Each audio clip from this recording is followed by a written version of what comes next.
สวัสดีค่ะใครๆก็เข้าครัววันนี้นะคะปอจะมาทำเมนูขนมจีนน้ำยาใต้ค่ะใครที่ชอบรับประทานอาหารใต้รสเผ็ดร้อนนะคะวันนี้เราจะทำกันตั้งแต่โขลกเครื่องแกงเลยก่อนอื่นเราไปดูส่วนผสมกันก่อนค่ะว่ามีอะไรบ้าง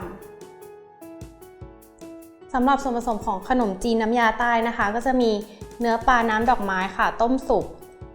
น้ำต้มปลาสำหรับส่วนผสมของพริกแกงนะคะก็จะมีพริกแห้งแช่น้ำให้นิ่มนะคะกระเทียมกระชายขมิ้นสดผิวมะกรูดตะไคร้ข่าหัวหอมแดงกะปิเกลือป่นและพริกไทยค่ะกะทิใบมะกรูดน้ำปลาและน้ำตาลทรายค่ะเดี๋ยวเราไปลงมือทำกันได้เลยค่ะการทำขนมจีนน้ำยาใต้นะคะอันดับแรกเราจะมาโขลกพริกแกงกันก่อนนะคะ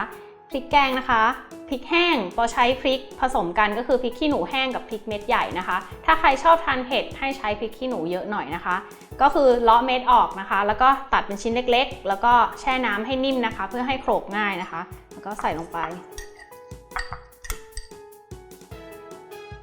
แล้วก็เกลือป่นค่ะทีนี้ก็โขลกให้ละเอียดก่อนนะคะ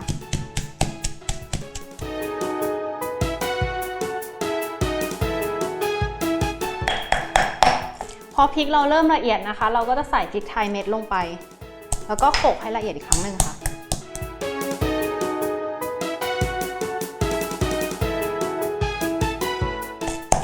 พอพริกไทยละเอียดดีแล้วนะคะเราก็จะเริ่มใส่สมุนไพรของเรานะคะให้เลือกที่มีชิ้นแข็งแล้วก็มีน้ำน้อยก่อนนะคะเพื่อที่เวลาเราตำมันจะได้ไม่กระเด็นนะคะก็ใส่ข่ากับตะไคร้ลงไปก่อน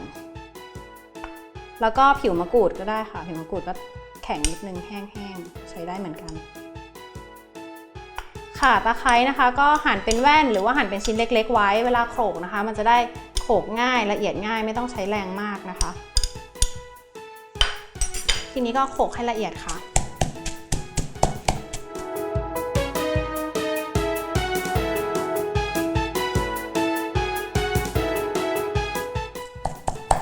ค่ะพอเริ่มละเอียดแล้วนะคะเราก็จะต่อด้วยขมิ้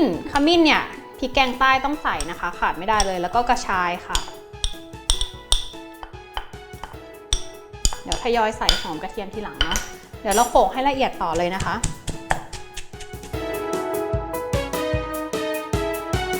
ค่ะพอกระชายกับขมิ้นนะคะละเอียดดีแล้วนะคะเราก็จะใส่หอมแล้วก็กระเทียมที่หั่นเป็นชิ้นเล็กๆเอาไว้นะคะ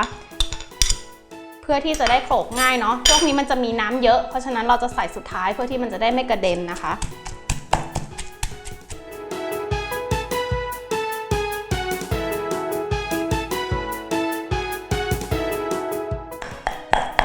ค่ะพอพริกแกงละเอียดดีแล้วนะคะสุดท้ายนะคะเราจะใส่กะปิลงไปค่ะทีนี้ก็ผสมให้เข้ากันค่ะ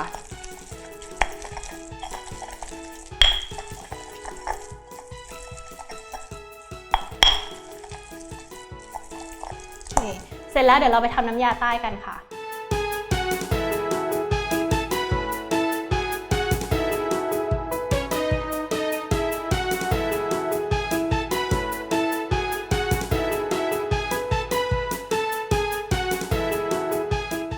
ค่ะการทำน้ำยาใต้นะคะหลังจากที่โขลกพริกแกงเรียบร้อยแล้วเราก็จะมาทำน้ำยากัน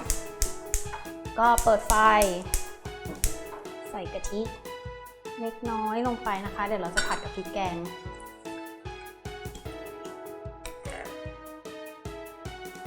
เดี๋ยวเรารอให้กะทิเดือดนิดนึงนะคะเดี๋ยวเราจะผัดกับพริกแกงตัวปลานะคะที่ปอไม่ได้โขลกไปกับพริกแกงนะคะเพราะว่าอยากจะให้เนื้อปลานะคะเป็นชิ้นๆอยู่ในน้ำแต่ว่าถ้าใครชอบที่แบบเนียนไปกับเนื้อพริกแกงเลยเอาไปโขลกก็ได้อันนี้ปอยีให้เป็นชิ้นเล็กๆนิดนึงกะทิเริ่มเดือดแล้วเราก็ใส่พริกแกงลงไปอย่าใช้ไฟแรงนะคะ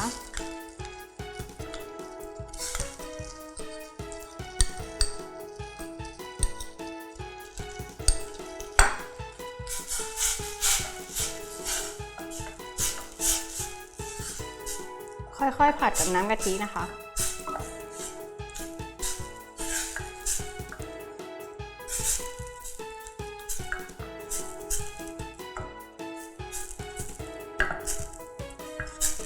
พ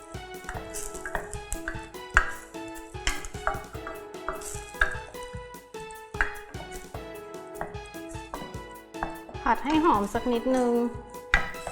พริกแกงเราโขลกเองนะคะอาจจะหอมกว่าพริกแกงตามท้องตลาดนิดนึงเพราะว่าเราสามารถใส่เครื่องสมุนไพรได้เยอะตามที่เราต้องการนะคะ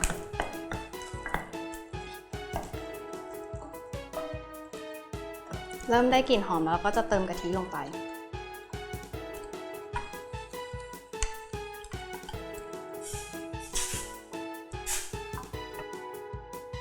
ทีนี้พอมีน้ำต้มปลาหรือว่าใครจะใช้น้ำเปล่าก็ได้ถ้าไม่มีน้ำต้มปลานะคะเติมน้ำลงไปนิดนึง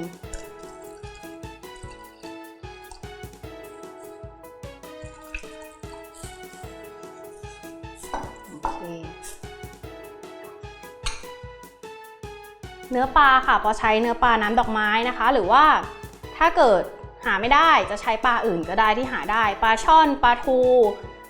แล้วแต่ที่หาได้เลยตามชอบนะคะหรือว่าจะใช้เนื้อปลาทูน่าก็ได้นะคะเดี๋ยวรอน้ำแกงเดือดนิดนึง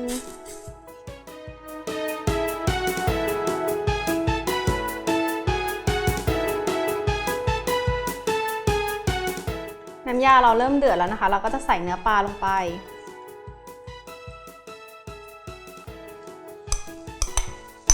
เดี๋ยวเบาไฟนิดนึง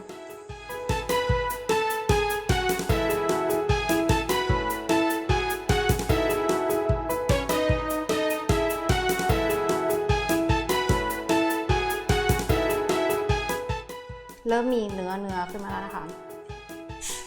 ความข้นนะคะก็ขึ้นอยู่ความชอบของแต่ละคนนะคะถ้าใครชอบน้ำยาข้นๆก็ไม่ต้องเติมน้ำแล้วก็ได้แต่ถ้าเกิดใครชอบให้มันใสๆหน่อยก็อาจจะเติมน้ำต้มปลาลงไปเพิ่มได้นะคะอันนี้สำหรับปอก็โอเคแล้วสีของน้ำยานะคะน้ำยาใต้ก็จะออกเหลืองๆนิดนึงจากขมิ้นที่เราใส่ลงไปตอนตำเครื่องแกง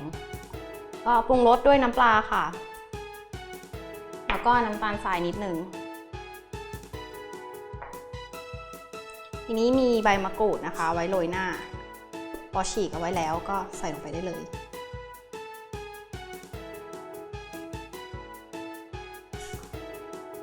เสร็จเรียบร้อยแล้วเดี๋ยวเราปิดไฟแล้วก็จัดเสิร์ฟได้เลยค่ะ